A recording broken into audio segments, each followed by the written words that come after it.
मित्रों, आप सभी का जो प्यार, स्नेह और आशीर्वाद मुझे मिल रहा है, इसके लिए आप सभी को एक बार पुनः धन्यवाद है। आज हम लोग कुंडली क्या है चैनल में अमावस्या योग के बारे में जाने। अमावस्या योग है क्या? कुंडली में जब भी चंद्रमा और सूर्य एक साथ बैठे हों, एक घर में बैठे हों, तो उसे अमावस्या योग कहा जाता है। यानी जिस व्यक्ति के कुंडली में चंद्रमा और सूर्य एक साथ हों, यानी उनकी जन्म अमावस्या के दिन या अमावस्या के आसपास निश्चित रूप से होती है। अब ये अमावस्या योग है क्या? मैं पहले आप सभी लोगों से यह कह चुका हूं कि कोई भी योग या दुर्योग जो आजकल लोग भय में डाल देते हैं कि काल सर्प योग है, तो जो है केंद्रुम योग है, तो ग्रहण योग है, ये सारी भय में डाल करके आजकल जो परेशान लोगों को किया जा रहा है, ये हर आदमी को परेशान नहीं करते हैं। ये दुर्योग या योग, या हर आदमी को ये लाभ भी नहीं मिलता है इस योग से। इसके लिए कुंडली के पोजीशन को देखना होता है कि यह दुर्योग किस भाव में बन रहा है, किस जगह पे बन रहा है, कौन से ग्रह में, कौन सी राशि में ये बन रहा है। तो वो क्या, कभी कभी तो कोई योग जो है वह दुर्योग भी बनता है और कभी दुर्योग योग भी बन जाता है। यानी वही योग किसी के कुंडली में लाभ भी देता है और वही योग किसी कुंडली में नुकसान भी कर देता है। तो आज हम लोग इस अमावस्या योग के बारे में जानेंगे कि किसको यह लाभ देगा और किसको यह नुकसान करेगा। तो विषय वस्तु पर जाने से पहले मैं आप लोग से यह आग्रह करूंगा कि आप मेरे इस चैनल को अभी तक यदि सब्सक्राइब नहीं किए हैं तो निश्चित रूप से सब्सक्राइब कर दें, क्योंकि सब्सक्राइब नहीं कीजिएगा तो दो चीज़ें हैं। एक तो मेरे वीडियो जो बन रहे हैं वो आपके पास जा नहीं पाते हैं, बल्कि आपको उसको लेना पड़ता है। और फिर आप कहते हैं कि साहब महाराज जी या सर हमको जो है आपकी वीडियो नहीं आ पाई, तो ऑटोमेटिकली वो वीडियो आपके पास चला जाए, इसके लिए सब्सक्राइब करना ज़रूरी है। दूसरी ये है कि सब्सक्राइबर जो बढ़ते हैं तो हम लोगों का भी अपने आत्मबल बढ़ता है कि मेरे इस वीडियो को देखने वाले की संख्या बढ़ रही है। और तीसरी बात ये है कि जब सब्सक्राइब आप करेंगे तो मुझे लगेगा कि मेरे इस चैनल को मैं जो प्रयास कर रहा हूँ ये सही है। या यदि उस पर कमेंट आप लिखते हैं तब भी मैं ये जानूंगा कि आप जो मैं किया हूँ उसमें क्या कमी है। तो इसलिए मैं कहा था कि आप मेरी इस वीडियो को देखें, जरूर सब्सक्राइब भी करें। अब आते हैं अमावस्या योग क्या है? जब भी चंद्रमा और सूर्य एक साथ एक भाव में एक घर में बैठे हों तो यह योग बन जाता है। यदि चंद्रमा और सूर्य एक साथ बैठे हो ना, तो आप ये समझिए चंद्रमा क्या है? मन के कारक है। मन के बारे में, ममता के बारे में, माँ के बारे में, करुणा के बारे में अगर जानना हो तो चंद्रमा को देखा जाता है। इसी तरह से सूर्य क्या है? सूर्य प्रभाव है, प्रकाश है, तेज है, ऊर्जा है। और पिता के बारे में भी अगर जानना हो तो सूर्य को देखना पड़ता है, सूर्य की स्थिति को भी जाननी पड़ती है। तो जब एक तेज, एक प्रकाश, एक ऊर्जा के साथ चंद्रमा आ जाए, मन आ जाए, क्या होगा? अमावस्या से आप समझते हैं कि यानी सूर्य के प्रकाश के सामने जब चंद्रमा पहुंचते हैं तो उनकी अपनी प्रकाश समाप्त हो जाती है, यानी अस्त हो जाते हैं, यानी सिर्फ अंधकार हो जाता है। तो इतना तो है कि जब चंद्रमा सूर्य के साथ होंगे तो मन तो अशांत होगा, विचलित होगा, मन में अंधकार छाया हो रहेगा, ये तो होगा। ये अगर ग्रह माने ये अगर अमावस्या योग कुंडली में है तो मन के व्यक्ति कमजोर तो होता है। इतना तो है कि मन में किसी प्रकार की परेशानियां तो आती हैं, उसको लगेगा कि हमारे हमारे जीवन में माने ऐसे अशांत होगा मन कि कभी कभी ये लगता है कि साहब मेरे सहयोगी कोई नहीं है। लेकिन यह दुर्योग या यह योग यदि कुंडली में अच्छे भाव में बैठ गए ना, अगर सूर्य अपनी राशि में, स्वराशि में, उच्च की राशि में, त्रिकोण की राशि में अगर बैठ गए, या चंद्रमा अगर स्वराशि, उच्च की राशि, त्रिकोण की राशि, मित्र क्षेत्रीय या नक्षत्र से, नक्षत्र के प्रभाव में इन दोनों का स्थिति अच्छी रही ना, तो समझिए कि ऐसे व्यक्ति जिनके कुंडली में अमावस्या योग बना है, यद्यपि उनका मन अशांत होगा, लेकिन ऐसे लोग बड़े प्रभावशाली हो जाते हैं। ऐसे लोगों को अच्छे अच्छे डायरेक्टर या फिल्म इंडस्ट्री में भी देखा जाता है।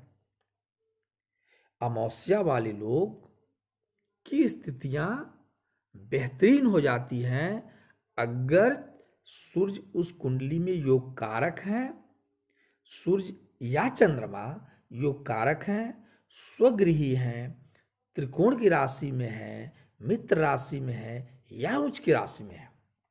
तो अब यहां अब जरा सोचिए, अब यहां अमावस्या योग कहां नुकसानदायक हो गया, कैसे नुकसान करेगा?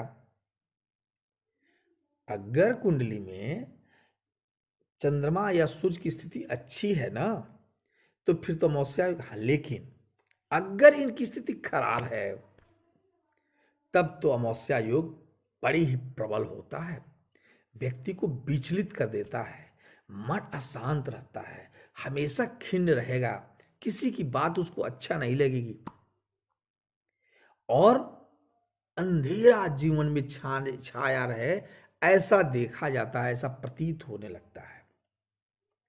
अब जल्दी में हम लोग थोड़ा सा आ जाएं कि किस भाव में ये क्या करते हैं। अगर चंद्रमा और सूर्य लग्न में बैठ गए ना, और अगर उसमें सूर्य या चंद्रमा की स्थिति अच्छी रही, तो कहने का मतलब व्यक्ति को शिखर तक पहुंचाने का काम भी यह करता है, यह योग। लेकिन अगर इनकी स्थिति अच्छी नहीं रही ना, तो यह व्यक्ति को उठने ही नहीं देता है यह दुर्योग। व्यक्ति कोई काम करने के पहले आशंकित रहता है, किसी से बात करने से पहले आशंकित रहता है, और तो और व्यक्ति के अपने जीवन में कोई अपना दिखता ही नहीं है, ऐसे अशांत हो जाते हैं। अगर यह दुर्योग छठे भाव में हो ना, सूर्य और चंद्रमा की योग अगर छठे भाव में बनता है, तो निश्चित रूप से जिसकी कुंडली बनता है उनके माता पिता में से कोई हमेशा बीमार रहता है। ठीक ऐसे ही अगर आठवें भाव में ये बनता है ना, तो माता या पिता में से किसी का एक्सीडेंट होना या व्यक्ति के जीवन से दूर होने की संभावनाएं बनी रहती हैं।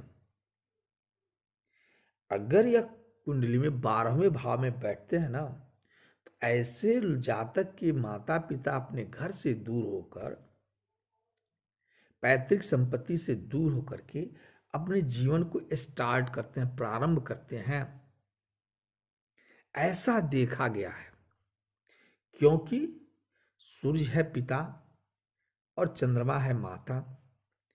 तो अगर या किसी की कुंडली में दुर्योग बनता है ना, तो सबसे पहले उनकी माता पिता के प्रभाव को भी प्रभावित करता है यह। इसलिए यह दुर्योग जितना ही व्यक्ति के लिए नुकसानदायक होता है या लाभप्रद होता है, उतना ही माता पिता के लिए लाभप्रद भी होता है या नुकसानदायक भी होता है। अगर कुंडली में यह योग या दुर्योग, मैंने जो कहा कि जैसे मान लीजिए कि कुंडली में केंद्र में हो, त्रिकोण में चंद्रमा या सूर्य त्रिकोण में बैठे हों, उच्च की राशि में चंद्रमा या सूर्य बैठे अपनी, अब देखना है कि दोनों में से कौन ग्रह बेटर है। अगर मान लीजिए कि सूर्य अच्छे हैं, स्वराशि में हैं, उच्च के हैं, तब व्यक्ति प्रभावशाली होगा, उसकी प्रभाव एक राजा के समान हो सकता है। अब वहां यह दुर्योग काम नहीं करेगा। अगर कुंडली में चंद्रमा स्वराशि है, उच्च का है, मित्र घर में बैठा है, तो यहाँ व्यक्ति मन को कंसंट्रेट करके अच्छी बहुत बड़ा कलात्मक व्यक्ति बनता है, अपने लाइफ में बहुत कुछ कर जाता है। ये चीजें देखने को मिलती है। तो कहने का मतलब, अगर अमावस्या योग कुंडली में है तो आप क्या करें? भले ही कुंडली में अमावस्या योग खराब हो, मतलब है, भले ही लाभप्रद हो या खराब हो, हमें भगवान शिव की आराधना करनी ही चाहिए। अगर चंद्रमा, अब देख लें, चंद्रमा और सूर्य की पोजीशन को देखें। अगर चंद्रमा कुंडली में खराब है, किसी ग्रह की दशा, किसी ग्रह की दृष्टि पड़ रही है, जो पापक ग्रह है उनकी दृष्टि पड़ रही है, अमावस्या जो है, अमावस्या का चंद्रमा जो है वो सप्तमी से लेकर के, माने अमावस्या कहने का मतलब ये कि चंद्रमा अगर स्वयं स्थिति उनकी अच्छी नहीं है, तो चूंकि चंद्रमा शुभ ग्रह भी है, पाप ग्रह भी है, यह मैं पहले की वीडियो में बता चुका हूं कि कब वो पाप ग्रह होगा, कब वो शुभ ग्रही होगा। अगर पाप ग्रही है तो फिर चंद्रमा के लिए हमें सूर्य भगवान शिव की आराधना करनी चाहिए। सोमवार को निश्चित रूप से मंदिर में, भगवान शिव के मंदिर में जा करके उनकी दर्शन करना चाहिए। अगर कुंडली में सूर्य की स्थिति खराब है ना, जैसे वो राहु से दृष्ट हैं या शत्रु ही ग्रही हैं, शत्रु के ग्रह में बैठे हुए हैं, नीच होकर के बैठे हुए हैं, तो फिर सूर्य की उपासना करनी चाहिए। ये स्थिति होगी इस ग्रह को ठीक करने के लिए, यानी अमावस्या योग से निदान पाने के लिए भगवान शिव की, वो भगवान सूर्य की आराधना करनी चाहिए। तो मैं समझता हूं कि आप अमावस्या योग के बारे में जान गए होंगे, समझ गए होंगे। अगर किसी तरह की कोई परेशानी हो तो आप मेरे इस वीडियो के नीचे कमेंट करके पूछ सकते हैं। और अगर आप अपनी कुंडली को दिखाना चाहते हैं तो आप मेरे इस वीडियो के नीचे अपनी कुंडली के बारे में लिखते हुए अपना मोबाइल नंबर डाल दें, तो हम आपसे संपर्क करके आपकी कुंडली के बारे में मैं बता सकता हूँ। कोई समस्या हो तो उसका निदान किया जा सकता है। फिर मिलते हैं नेक्स्ट वीडियो में ऐसे ही किसी योग या दुर्योग के बारे में जानने के लिए और अपनी कुंडली ज्ञान को बढ़ाने के लिए। चूंकि मैं अब पुनः सूर्य की स्थिति को ही बताना शुरू किया हूँ और मैं चाहता हूँ कि आप कम से कम समय में ज़्यादा से ज़्यादा ज्ञान ग्रहण करते हुए इस कुंडली जो ज्ञान है, जो दर्शन है कुंडली का, जिसकी शिक्षा को मैं दे रहा हूँ, इससे बारे में आप मेरी वीडियो के माध्यम से लाभ प्राप्त कर सकें। तो फिर मिलते हैं नेक्स्ट वीडियो में। नमस्कार।